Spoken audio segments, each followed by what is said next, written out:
Hey everybody, it's handcrafted by Jason Cooper. I'm going to do a project here today that be fairly easy for you to do yourself. Now this one is for people with pets, especially dogs. But before I get into that, be sure to hit subscribe down below here on YouTube, or stop by my website at woodwork.cooperjason.com, and there you can subscribe by email to get notices about new content and new posts.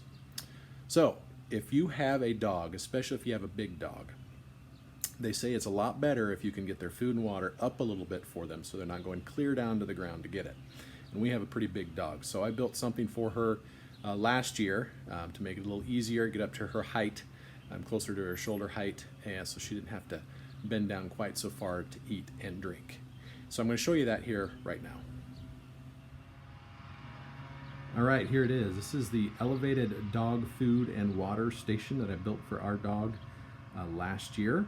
I made it out of barnwood, as you can see, the sides in the front, and just some pine laminated boards on top of Menards, and a couple of bowls that drop in some holes here, as you can see. And what I did was, just a piece of leather, old leather belt for a handle, and we wanted something where we could store extra food, but we didn't want a drawer, because a drawer, I'm afraid when you'd pull it out with the weight of the food, you'd end up tipping the whole station forward.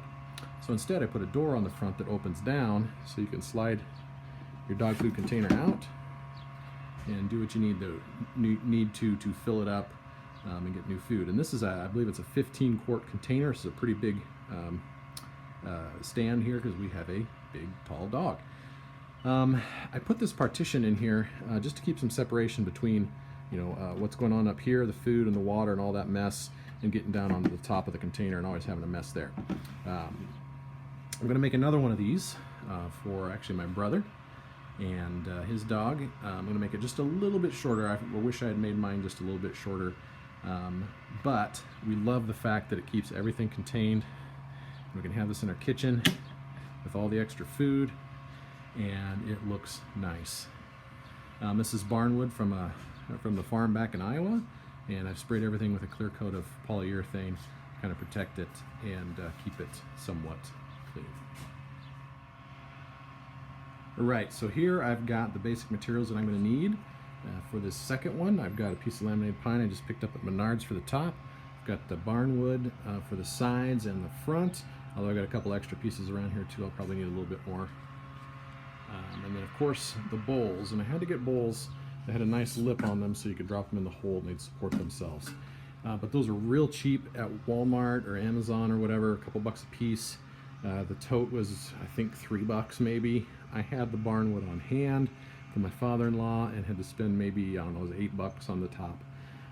So the next step will be cut all these down to size and start building the elevated dog food station. One thing I did want to mention is if you're interested in building an elevated dog bowl stand like this, you can go visit my website. I'll drop the link in the description of the video below, and I'll have a post on this. I even have some measured drawings on there, and you can get a better idea of how to make your own. But the biggest thing is just find the container and design the stand around that size. Okay, back to building.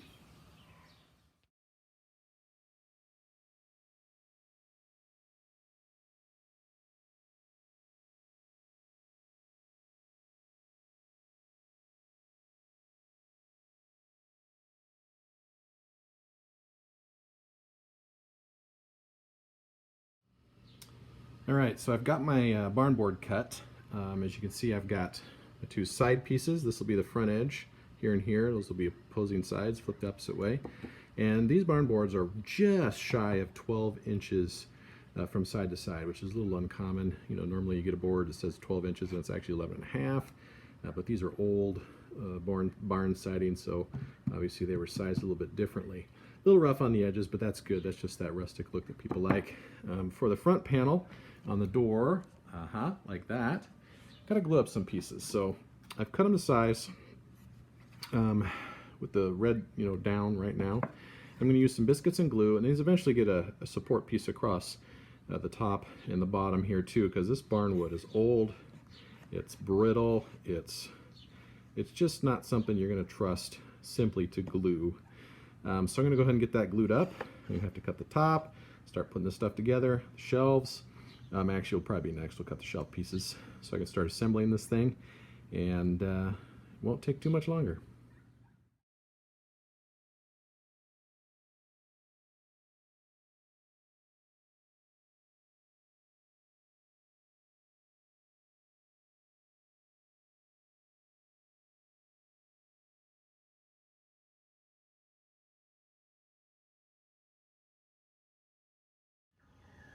All right, so I cut my pieces for my shelves. I've got my side pieces. This is just set up here. Obviously, you can kind of get a feel for it. Obviously, I'm going to use pocket screws to attach these through the bottom side of each shelf to the side, 3 on each side. Hopefully that's enough. Leave a little space at the top here for where the bowls will sit down in.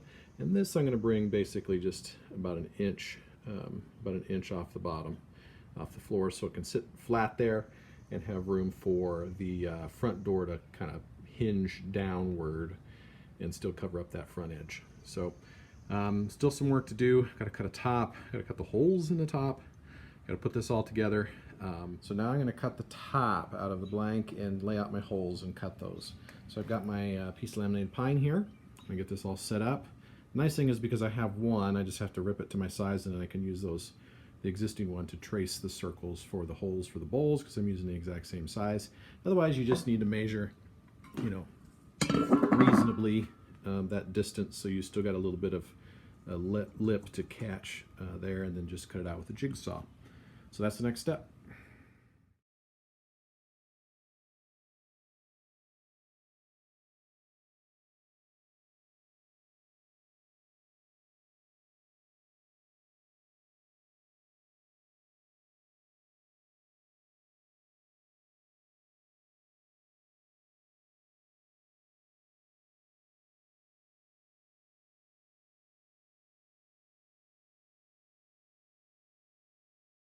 All right, I got a panel here I glued up for the front, but this barn wood is so fragile. See this crack here and this crack here.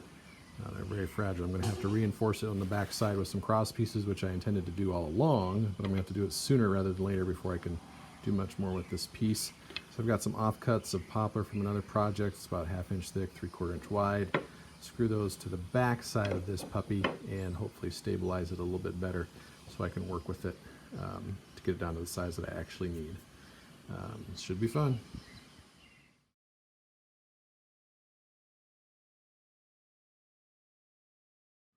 All right, so I started assembly here, although I forgot to record it, but that's not a big deal. Right now, I've got this thing upside down. I've got the top inverted, although you can see I've got my stain on there. I've got a couple coats of polyurethane. I've got my sides, my 2 little shelves, and you can see in there I actually inverted the top, put the bowls in there, and then what I did is I laid a couple, to get my spacing for that shelf, I laid a couple of scrap pieces of, this is just 1/4 inch plywood, just to give me a little gap between the bowls and that first shelf. And then that second shelf, again, this is upside down, I'll flip it over here in a second, will hold the container. You can see I used pocket screws on both sides of this to screw it together. Use spacers to set this shelf as well. Had everything the other way around, and this is 1 inch from the bottom, and you'll see why once I get the door on. But let me flip this over quick. And there you can see I've got it flipped back over. The top isn't attached yet, and obviously I still need to make the door for the front here. But my holes for the bowls, which will just drop down in there. Shelf there to catch any drips or spills. Another shelf to hold the storage container. And then that's all just a little bit off the bottom, 1 inch up, because I'll bring the door from the top all the way to the bottom edge of that shelf and hinge it there so that when it folds down, it will actually be hinged off the bottom edge of this shelf, almost flush with the floor essentially. But that's the next step, is to get the door, now that I've got my exact dimensions on the width here, get the door cut and attach it to the whole thing.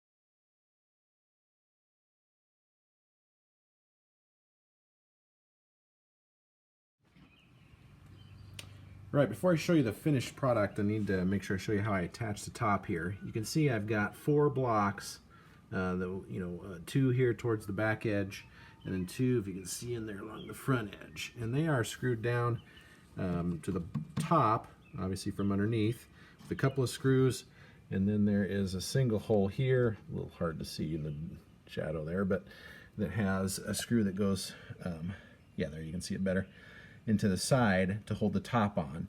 And fortunately there's enough room here that your drill can fit in sideways and you can drive that sucker in.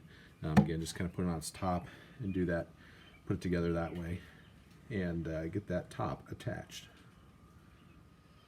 All right, there we have it.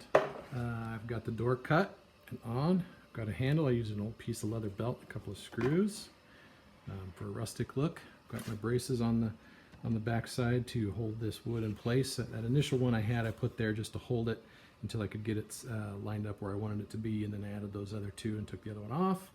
I've got my hinges on, it's got shelves, it's got that magnetic catch to hold the door closed, and of course the top, which receives those, and storage container goes in there.